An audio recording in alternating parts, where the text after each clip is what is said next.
folks, and welcome to Subjective Thoughts. And our comic for today is Where in the World is Carmen Sandiego, Issue 1 by DC. Now, there is nothing to really warn you about. There's one brawl, and even that is censored. So, all I have to say is there will be spoilers. Alright, here is our team.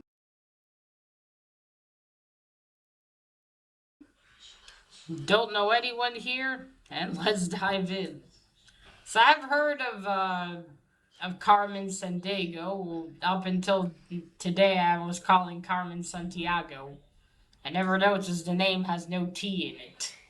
My apologies to Carmen. Um, a few months ago, I saw that there was a cartoon of Carmen. And that's it. I never knew there were games, and I certainly didn't know about comics. I borrowed this one from my friend Leor. He showed me that he got it, and I was like, "Whoa! I didn't know there were comics."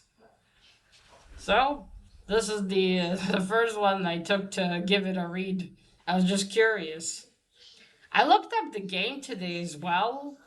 It looks like it was a game. It's a really old game by the look of it too. It has you have the screen and you and basically the solve crime. I think mysteries and crimes.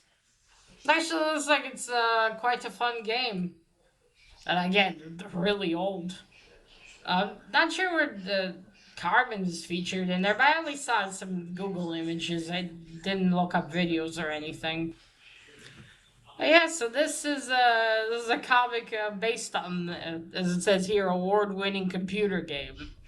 Oh, all right. So our story is we start with this gentleman. He's the chief of their organization.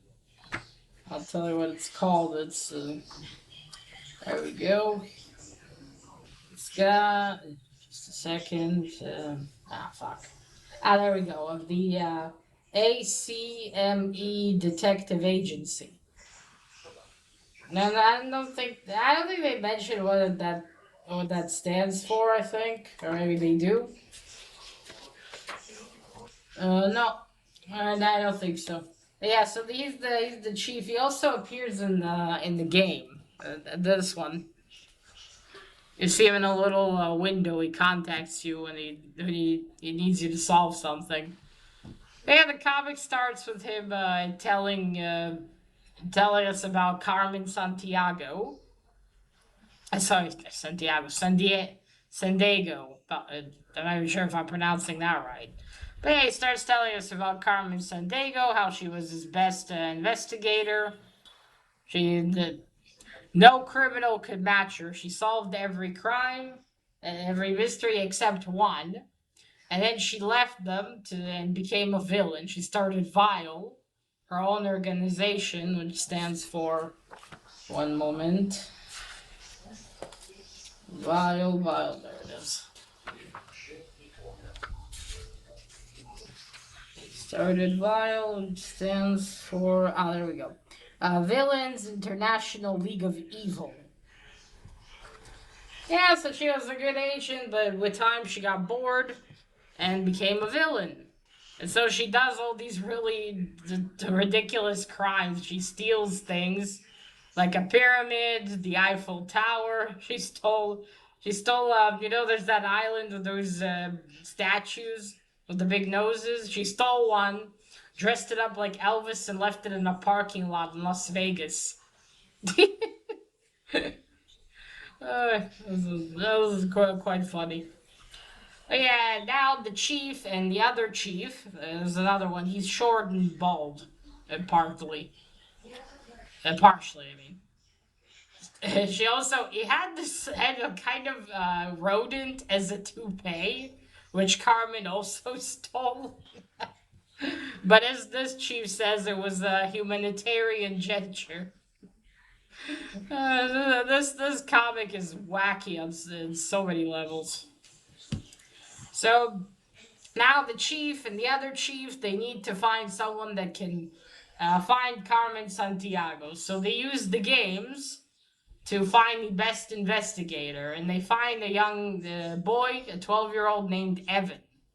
And this one here, and seeing the green shirt next to the chief. That's Evan. And so they recruit him. His parents are surprisingly cool with that. And he joins the AMCE.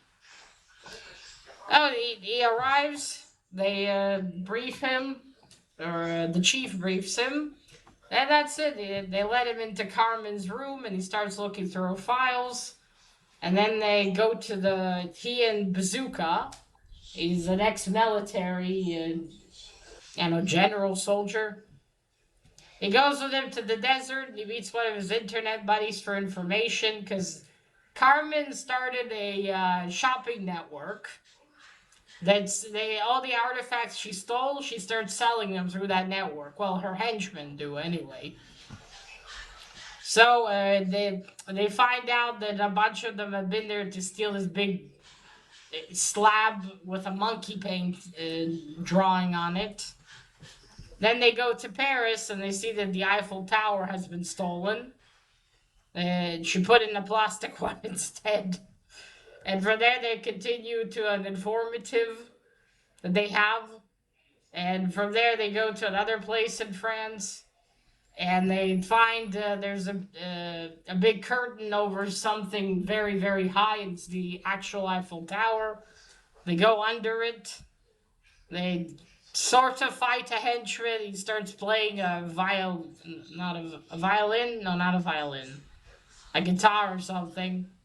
And then he and Evan and Bazooka fall asleep. And then so does the henchman. Like I said, this comic's very wacky. And then they go under this curtain. That's where they have the whole operation. They use the Eiffel Tower to transmit all this stuff. Carmen also stole a satellite from NASA as well. So they find the henchman. Bazooka goes to get reinforcements.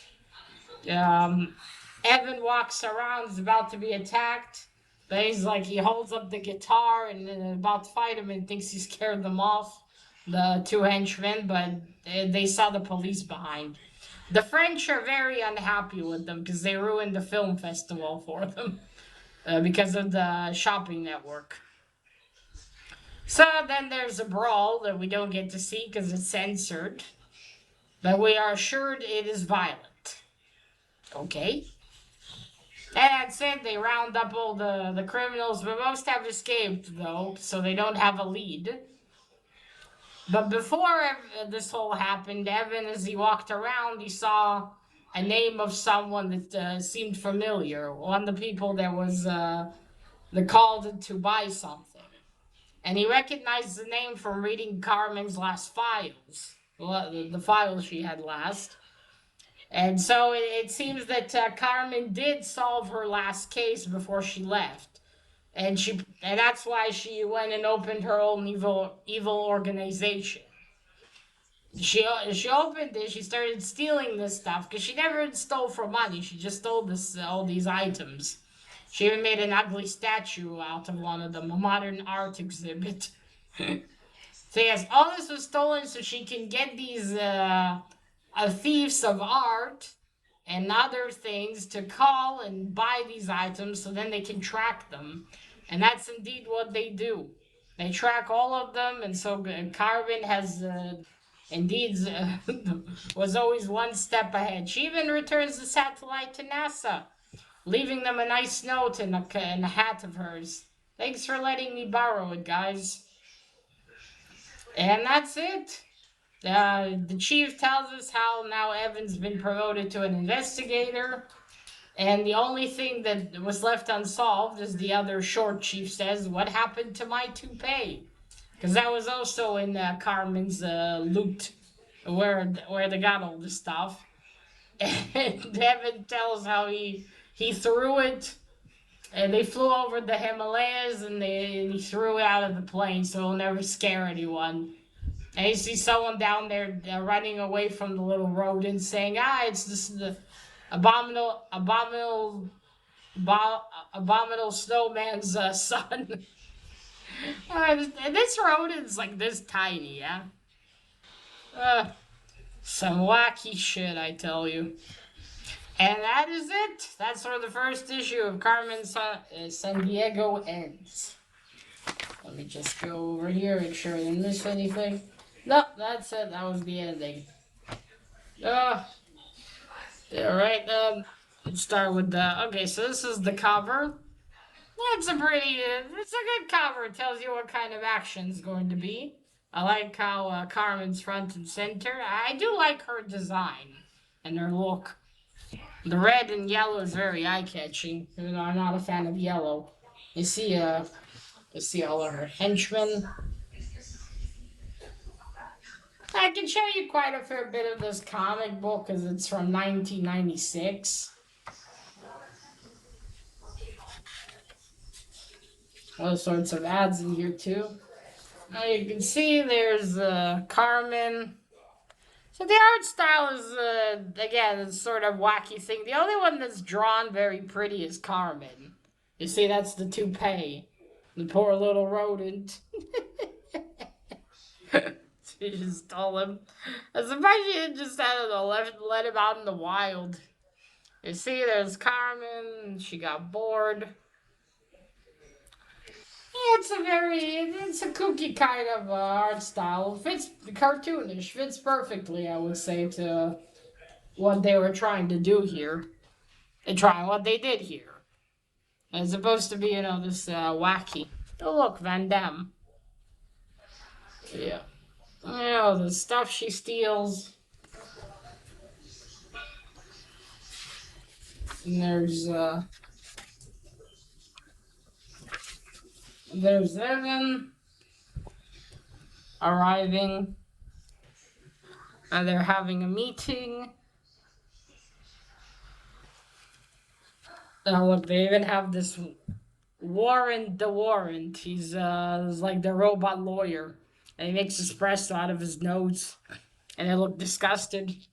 I don't know why, because he's a robot. It's not like he's a human. There's no snot up his nose or anything. And then there's Bazooka. There's a cop lady.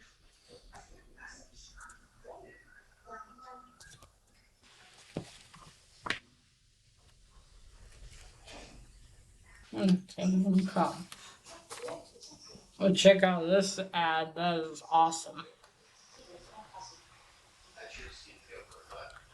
Yeah, there we go. Ah, there's the other chief. There he is.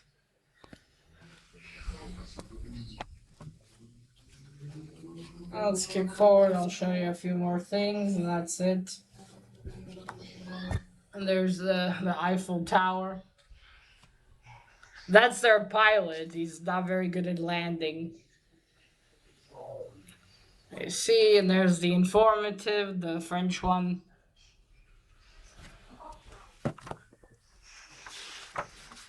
And let me show you some henchmen. Yeah, okay, so it was a guitar. Yeah, it was a guitar.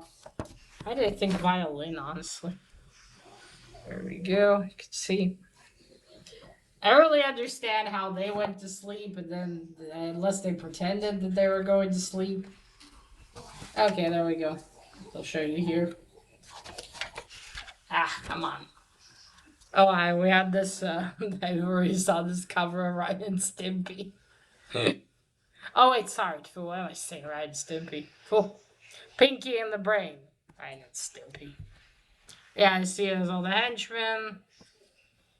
That lady looks intense. Yeah, so that was the art. As far as the plot goes, that's a pretty decent plot. I mean, it's meant to be a funny comic. I'm certain, all for laughs and shit. But it was quite a fun read, I will say. I did enjoy it very much. And the art style works for this perfectly. Yeah, that's it. I think it's very nice. It's a fun read. There's 4 issues in this. I can say mini series. I suppose maybe after that they either ran out of what to tell about it, or perhaps not that many people were interested. Well, it's an award-winning game for back then, but I wonder how popular it was. How popular the comic was. My comic shop, for instance, you can get the first three issues, but the fourth one they don't have. But still, is kind of. I think they probably this is the other issues are like this as well. You have a little adventure. It's gonna involve Carmen somehow. But I do wonder how Carmen continued to be a sort of a villain. Because if she started Vile just to solve that last case, will she continue to be a criminal? And again, she's depicted. She's just very smart. She got bored. She wanted to do something else. Basically, how Watson said, John Watson said, it would be very dangerous if Sherlock Holmes became bored and went to the side of crime. But yeah, I guess kind of the same with Carmen. But at least by the end of this issue, it seems like she hasn't really joined the bad guys entirely. She's only done that to get her last case solved. But yeah, that was about it. I will say I would have liked if they would have re-released this and made it, adult, where she solves like really hardcore crimes. That would have been really cool. And I mean, they do the same, but the adult version, where Evans, instead of a 12-year-old, he's a very young man, let's say in his early 20s. And he is a genius and he joins, and Carmen actually goes through some really hardcore crimes. Or it seems like she's doing them anyway. But yeah, this has been fun. I won't be chasing down the other issues as much as I had thought. I'm not, and I don't feel invested to continue. There is also a cartoon I believe I mentioned in the beginning. I would have watched that one. They made that a little bit different. You still have the chief and everything as it is, but differently. It's actually, I think, in the style. If anyone knows, there was a show, not a show, a cartoon called The Mummies. It's in the same art style, so I think it was done maybe by the same studio. But I remember I loved that one. But yes, I think I've also saw on Google a picture there might be a newer cartoon, or maybe in the works or something. Oh fuck, maybe it already came out. I don't know. But yeah, anyway, this has been a nice fun read. If you like, if you like Carmen Sandiego, if you played the game or saw the cartoon, maybe you'll get a little kick out of this reading it. Yeah, if you like wacky comics that are supposed to be funny and not be taken seriously, I also recommend you give this one a read. It's quite fun. All right, folks. So that is it. Let me know what you thought about this one. Have you ever heard of Carmen Sandiego? Sandiego. Let me know if I pronounced her surname correctly. And did you read this comic? And what did you think about it? If you have. And that is it, folks. Now remember, collect what you're passionate about and share it on YouTube. Bye.